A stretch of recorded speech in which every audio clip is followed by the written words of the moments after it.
L'info éco avec Capital. Le chiffre du jour, 100 $, voici le prix que pourrait atteindre le baril de pétrole en 2022. Le baril de Brent est monté mardi jusqu'à 88,13 $ après avoir rattrapé la veille son sommet d'octobre 2018. Et il pourrait encore grimper. Les inquiétudes autour du variant Omicron s'atténuent et sa propagation devrait moins pénaliser que prévu l'économie mondiale et donc la demande en or noir. Et même si les pays membres de l'OPEP ont décidé d'augmenter leurs exportations de pétrole, ils peinent, comme les États-Unis, à accroître leur production et s'ajuster à la demande.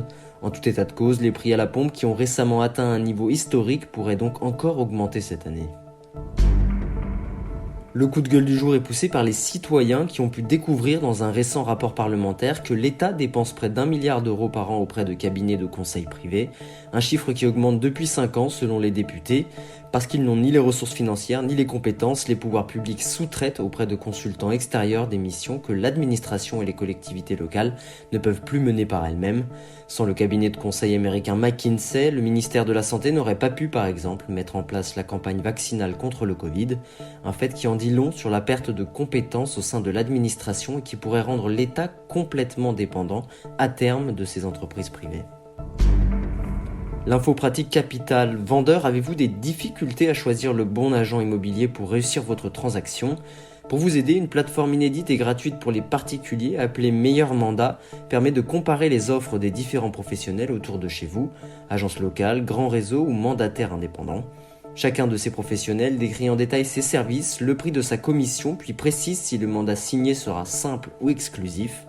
Si vous êtes convaincu par une offre, vous pourrez alors transmettre vos coordonnées afin de signer un mandat, une façon d'éviter d'avoir à solliciter par vous-même une à une les agences autour de chez vous et de comparer pour choisir le professionnel le plus adapté à votre besoin.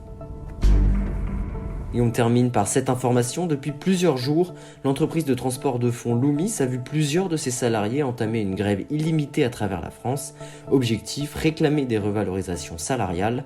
En attendant, certains distributeurs se retrouvent déjà en manque de stock, faute d'être approvisionnés. On demande une augmentation de salaire et une prime Covid-19 que l'on n'a pas touchée depuis le début de la crise sanitaire, prévient Tommy, un gréviste affilié à la CFDT. L'intersyndicale a réclamé 95 € bruts de plus par mois, alors que la direction n'a proposé qu'une augmentation de 25 €, un montant jugé trop faible pour les syndicats. Une réunion entre les parties se tiendra ce jeudi 20 janvier dans l'après-midi. C'était l'info éco avec Capital.